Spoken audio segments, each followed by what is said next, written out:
प्रात काल उठिकै रघुनाथा, मातु पिता गुरु नावहि माथा। हमारे सनातन धर्म में सोना और जागना भी बताया गया है। आइए जानते हैं कि हम जागे कैसे और सुबह प्रातः काल जागने के क्या लाभ हैं। करना क्या चाहिए? सबसे पहले उठ करके सर्वप्रथम उठ करके अपने हथेलियों का दर्शन करना चाहिए। कराग्रे वस्ते लक्ष्मी, कर मध्य सरस्वती, करमूले स्थितो ब्रह्मा प्रभाते कर दर्शनम। सबसे पहले उठ करके किसी का मुख नहीं देखना चाहिए, ना बोलना चाहिए। सर्वप्रथम अपने हाथों को देखना चाहिए, और क्योंकि इन्हीं हाथों से सत्कर्म दुष्कर्म होते हैं। आगे के भाग में लक्ष्मी, कराग्रे वस्ते लक्ष्मी और मध्य में सरस्वती, जिससे हमें ज्ञान होता है, लक्ष्मी मिलती है। तो लक्ष्मी को हमें कहाँ पर किस तरह से हमें जीवन में सदुपयोग करना है, क्योंकि लक्ष्मी का उपभोग कोई नहीं कर सकता है। उपभोग तो केवल श्री हरि कर सकते हैं और उपयोग ही मनुष्य कर सकता है। ज़्यादा से ज़्यादा 5 रसगुल्ले खा सकता है, लेकिन 50 खाएगा तो रोगी हो जाएगा। इसलिए उपयोग कैसे करना है, ये हमें सरस्वती से ज्ञान मिलेगा। तो लक्ष्मी माँ का हम सदुपयोग और किस तरह से जीवन में उपयोग करें, ये हमें ज्ञान होगा, जिससे हमारा जीवन सुंदर और संस्कारवान बनेगा। और हथेली के मूल भाग में गोविंद या ब्रह्म का दर्शन, जो भी आपके इष्ट देवी देवता हैं, उनका निवास आप ऐसा ध्यान करिए। उसके पश्चात आप उठ करके पृथ्वी माता को पैर रखे बिना ही प्रणाम करें, तब अपने चरण को, अपने पैर को पृथ्वी पर रखें। समुद्र वसने देवी पर्वत स्तन मंडिते, विष्णु पत्नी नमस्तुभ्यं पाद स्पर्शम क्षमस्व मे। धरती माता हमारे कितने पापों को सहन करती हैं, इसी पर हमारा जन्म हुआ है और इसी पर हमारा पालन हो रहा है और इसी में हम समाहित हो जाते हैं। तो हमें अपने पैर को रखने से पहले धरती माता से क्षमा मांगना चाहिए कि हे माँ, मुझे क्षमा करो, मैं कितना पापी हूँ, फिर भी आप मेरा पालन पोषण कर रही हूँ। मैं प्रयास करूँगा कि मैं शुभ कर्म करूँगा। और उसके पश्चात माता, पिता और गुरु को प्रणाम करना चाहिए, बड़ों को प्रणाम करना चाहिए। अभिवादन शीलस्य नित्या वृद्धोपसेविना चत्वारि तस्य वर्धन्ते आयुर्विद्या यशोबलम।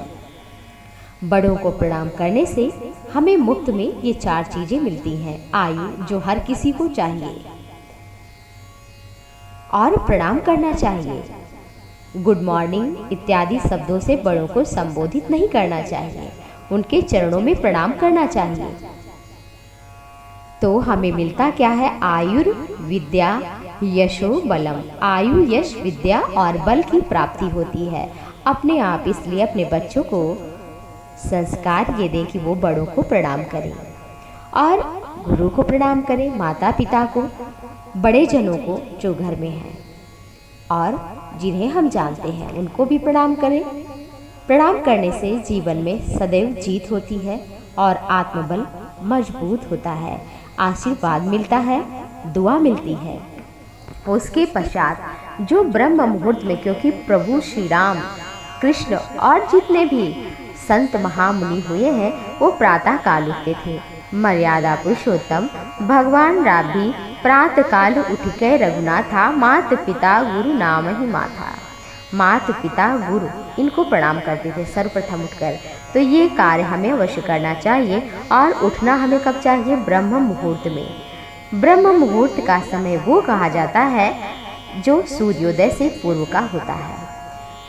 आप बहुत पहले नहीं उठ सकते हैं तो सूर्योदय से पूर्व तो अवश्य ही उठें, क्योंकि जब कोई नई चीज़ होती है, नया पौधा होता है, नई वस्तु होती है, तो बहुत स्ट्रांग होती है, मजबूत होती है और वो टिकाऊ होती है। तो जो सुबह का एक वातावरण है, सुरम्य वायु है और जो ऊर्जा मिलती है हमें, जो सूर्य की पहली किरण इस धरती को चूमती है, जब सूर्य की पहली किरण पृथ्वी माता का, इन हवाओं का, पेड़ पौधों का, जीव जंतुओं का, इस संसार का चुंबन करती है, तब एक नई ऊर्जा का संचार इस पृथ्वी पर होता है।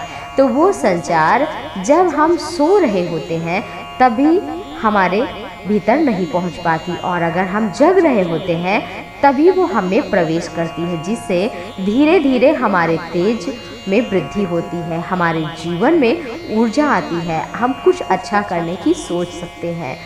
योग, प्राणायाम, ध्यान, धारणा, समाधि और अच्छे कर्म के लिए प्रातः काल सबसे अच्छा समय माना गया है, और जो प्रातः काल उठता है वो निरोग रहता है, आयु उसकी लंबी होती है, और ब्रह्म मुहूर्त में उठने वाला ही ब्रह्म को जान सकता है। और हमारे शरीर में एक ऊर्जा जो प्रकट होती है, वैसे तो जिस तरह से बिजली तो होती है, लाइट तो होती है तार में, लेकिन जब तक हम स्विच नहीं ऑन करते हैं तब तक बल्ब का प्रकाश नहीं होता है। तो इसलिए हम यहाँ ऊर्जा तो फैलती है, लेकिन प्रातःकाल में भगवान भास्कर ऊर्जा को फैलाते हैं, लेकिन जो जग रहा होता है उसी को वो ऊर्जा मिल पाती है। स्विच की तरह है तो ऊर्जा प्रकाशित हो रही है, दान में दी जा रही है भगवान सूर्य के द्वारा, लेकिन अगर हम सो रहे होंगे तो वो ऊर्जा हमें नहीं प्राप्त होगी। इसलिए प्रातःकाल उठें, अपने जीवन को, मानव जीवन को व्यर्थ ना जाने दें, दिव्य और भव्य बनाएं। पशुओं को देखिए, पक्षियों को देखिए, वो कभी नहीं सोते हैं और 10-20 साल की जो भी आयु होती है निरोग जीते हैं। सबसे अधिक बीमार मनुष्य है, चाहे वो तन से है चाहे वो मन से है। तो मन के लिए उसे ज्ञान की प्राप्ति चाहिए, इसलिए थोड़ा स्वाध्याय अवश्य करें। जब तक योग, ध्यान, धारणा, समाधि, व्यायाम इत्यादि का और गुरुजनों को उनका संगत करने का थोड़ा सा अभ्यास करें। और तन के लिए हमें व्यायाम करना है और मन के लिए हमें सत्संग करना है और ऊर्जा प्राप्त करना है। ये मानव जीवन, मृत्यु से पहले हमें खुद को जान लेना है, जिससे सबसे बड़ा जो हमारे जीवन में घटना घटित होने वाली है वो हमारी मृत्यु है। तो हम अगली कथा में आप सभी से मृत्यु की कथा को लेकर के कुछ जानकारियाँ लेकर हाजिर होंगे। आप सभी को सादर प्रणाम।